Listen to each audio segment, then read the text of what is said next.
think Bengaluru, and one of the first things that comes to mind is its traffic. If you ask people living here what the biggest challenges are about living in this beautiful city with this fantastic weather, it's getting from point A to point B. Is this just anecdotal? Are we exaggerating the issue here? We have this fantastic panel here, government officials, private citizens, citizens groups working towards making Bengaluru a little easier to get around.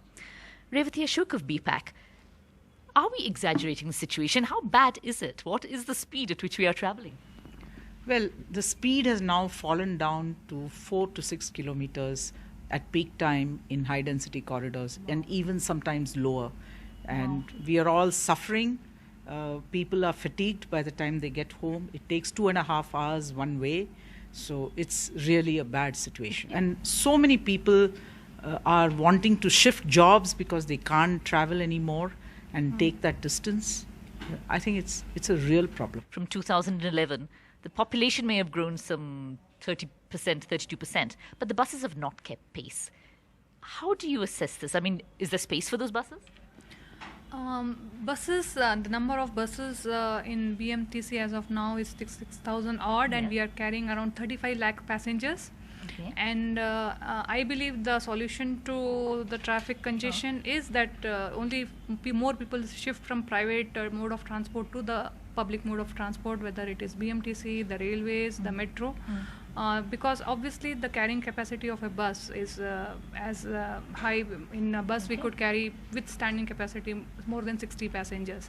So that would be the long-term solution, and we are adding the new fleet to our existing fleet. Around 600 odd buses we are adding this year, and the figures will only raise, especially with the electric buses coming in. The scenario is going to change. The fact that maybe people feel they can't rely on the bus to arrive at 6:10, a 6:10 bus to arrive at 6:10, or for it being comfortable or not crowded, how do you attempt to address this thing, like the reliability? When does the bus actually arrive? So there are two important aspects to this. One is the reliability, like we should meet the expected estimated time of arrival every time. And secondly, to have route rationalization kind of thing. And third, more importantly, people should have the information about when their next bus is coming. It has to be a real-time dynamic information that even if they have missed a bus, they know the timing of the next bus, when it is arriving, and how long it will take, how much would be the waiting time. So if the correct information is given and the buses are run at adequate reliability, I'm sure this would encourage the commuters to take bus. We have installed VTUs, that is vehicle tracking units, on all of our 6,000 odd buses. So maybe in a fortnight's time, they will be able to have real-time dynamic information about estimated time of arrival. At every bus stop? At the information at bus stop would be static, but at the bus terminal and the metros, it will be dynamic, and on mobile apps also it will be dynamic. So we see the construction going on, but it's taken years. It's a lot behind schedule. What is happening? We are working on it, and hopefully by next year the phase 2 should be rolling out, and we'll be adding 33 kilometers to the existing 42 kilometers network. And we are also simultaneously working on phase 2A and 2B, which will be connecting rest of Bangalore with the airport as well as ORR line. And the thinking has also started on the phase 3 of metro. How many passengers does the metro carry today, as of now? As of now, our ridership has increased from 4 lakhs to average is 4 lakh plus, and on some days it is 4.64 lakhs as well. So 4.6 lakhs, over 4 lakhs on the metro, and how many did you say on the buses? 35 lakhs. We have taken some initiatives to cut down on the sort of private vehicles. Like we are encouraging use of cycles within the campus, YOLO cycles and those kind of things. And we have also introduced free shuttle buses. For the people living around Electronic City, they need not bring their vehicles. They can use these things. And definitely Elevated Road has helped us to commute better to Electronic City at times when there is no traffic jam on that.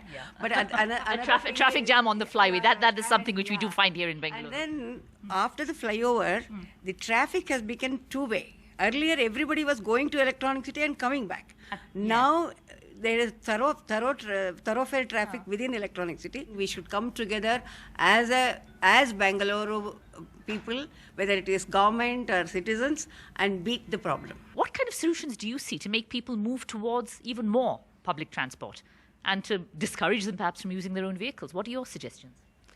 I think the bus is, one of the best boons to Bengaluru. It carries a disproportionate number of people.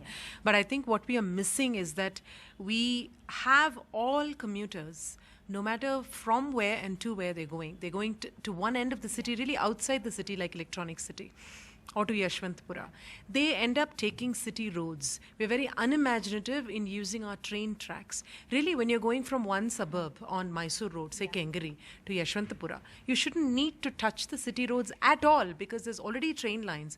And if you even take comparable, leave Bombay, it's maximum city. Yes. But you take comparable cities like Chennai, you have, 30, 40 lakh people, or at least 25 lakh people daily that are traveling by trains, commuting, right? Hundreds of kilometers actually, 50, 60, 80 kilometers per day each way.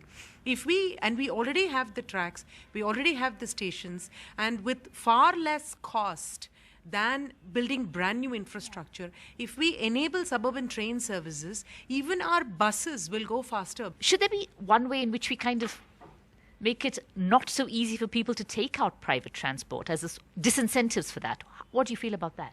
Absolutely. People that use the private transport, are taking unfair share of the public spaces. And if somebody is sitting in a bus with 60 others, they are using the public spaces in a much more socially responsible way. But unfortunately, they are the same people that get off and they have to breathe in the pollution, for example. So we have to rationalize the usage of public spaces in such a way that less people are inclined to take their private vehicles. For example, parking. Parking is free in literally everywhere you go in this city. If you impose parking fees, that will make people think twice before they step out and perhaps use a metro or a bus for whatever purpose that they are going out there. What do you think are the best ideas really that you've heard today in terms of getting people onto public transport?